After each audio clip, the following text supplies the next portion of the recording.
चुनावी मिशन 2022 की तैयारियों के लेकर सभी पार्टियां अपनी अपनी कमर कस ली हैं।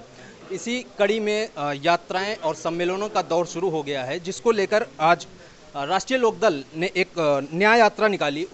हम बात करेंगे आज SC ST प्रकोष्ठ के राष्ट्रीय अध्यक्ष प्रशांत कनौजिया जी से। ये बताएं कि आज आपने सहारनपुर से न्याय यात्रा की शुरुआत की। सहारनपुर ही क्यों चुना? नहीं, सहारनपुर चूँकि उत्तर प्रदेश का हिस्सा है, ऐसा कोई विशेष नहीं है, लेकिन सहारनपुर का एक इतिहास रहा है कि किस प्रकार यहाँ दलित उत्पीड़न का एक बहुत बड़ा मामला हुआ, जिसके बाद पूरे देश में आंदोलन हुए।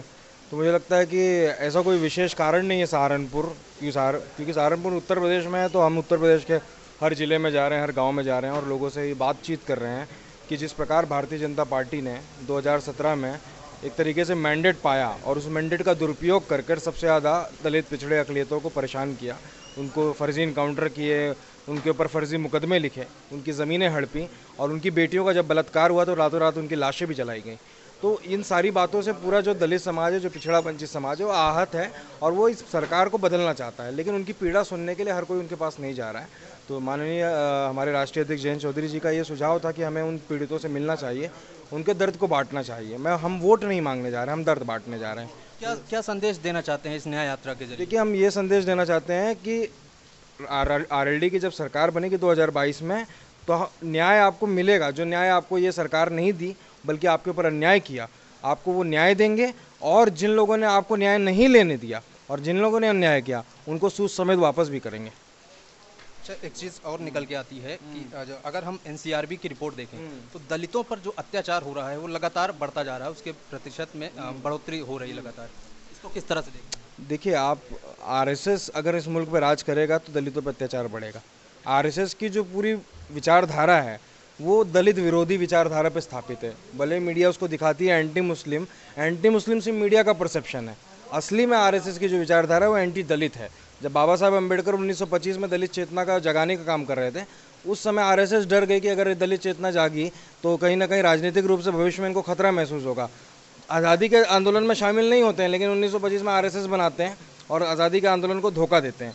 तो RSS, जाहिर सी बात है, RSS जहाँ भी सत्ता में होगी, मध्य प्रदेश में आप देखिए दलितों पर सबसे ज़्यादा अत्याचार होता है, बिहार में सबसे ज़्यादा अत्याचार होता है, UP में सबसे ज़्यादा अत्याचार होता है, उन समय इलाकों में देख लीजिए। मैं ये नहीं कह रहा हूँ और लोगों में नहीं होता, लेकिन RSS में ये सुनिश्चित करने का काम किया जाता है कि अत्याचार ज़्यादा किया जाए।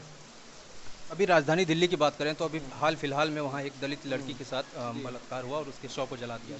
किस तरह से? देखिए, ये बहुत ही शर्म की बात है। 2021 में हमारे नरेंद्र मोदी कह रहे हैं ये नया भारत है। ये नया भारत है? एक 8 साल की बच्ची का बलात्कार होता है, उसको ज़िंदा जला दिया जाता है और ना हेमा मालिनी बोलती हैं, ना हमारी मीनाक्षी लेखी बोलती हैं, स्मृति ईरानी बोलती हैं। मालूम है ना, 10 रुपये गैस के सिलेंडर भर जाता तो ये लोग सड़कों पे आ जाते थे।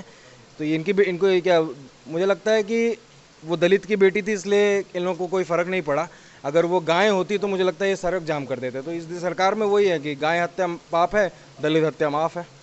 किस तरह से न्याय दिलाएंगे आप दलितों को? देखिए, हमारी सरकार बनने जा रही है। पहली बात तो सर्वप्रथम एक कमेटी का गठन करके इन जेलों में जो बेगुनाह दलित, पिछड़े, आदिवासी और मुसलमान बंद हैं, इनकी पहले सूची तैयार करेंगे कि ये जब देखो रासुका लगा देते हैं, जब देखो ये लगा देते हैं, अरे मैं इनकाउंटर कर दूंगा। तो मुलायम सिंह जी ने सही टाइम पे इनकाउंटर किया होता तो उत्तर प्रदेश का मुख्यमंत्री इस समय कोई और होता। ये बात मुख्यमंत्री को समझनी चाहिए। प्रतिशोध की राजनीति करने का वक्त नहीं है। ये देश इस समय आर्थिक बेकारी से गुजर रहा है, लोग बेरोजगार है, सड़कों पर लोग क्राइम नहीं कर रहे हैं, यही बहुत बड़ी बात है। नहीं तो बेरोजगार जिस प्रकार उत्तर प्रदेश है, इतनी बड़ी जनसंख्या है, लोग बेरोजगार हैं, मुझे लगता है क्राइम नंबर 1 होना चाहिए था, लेकिन लोग परेशान हैं। मुझे लगता है क्राइम करने के लिए, घर से निकलने के लिए भी उनके पास पैसे नहीं हैं। तो मुझे लगता है 15 करोड़ लोगों को राशन देकर राशन की लाइन में खड़ा करा दिया। 15 लाख की बात हुई थी और 5 किलो चावल पर बात आकर रुक गई है। मुझे लगता है जब तक ये आदमी सबके हाथ में कटोरा नहीं दे देगा तब तक मानेगा नहीं।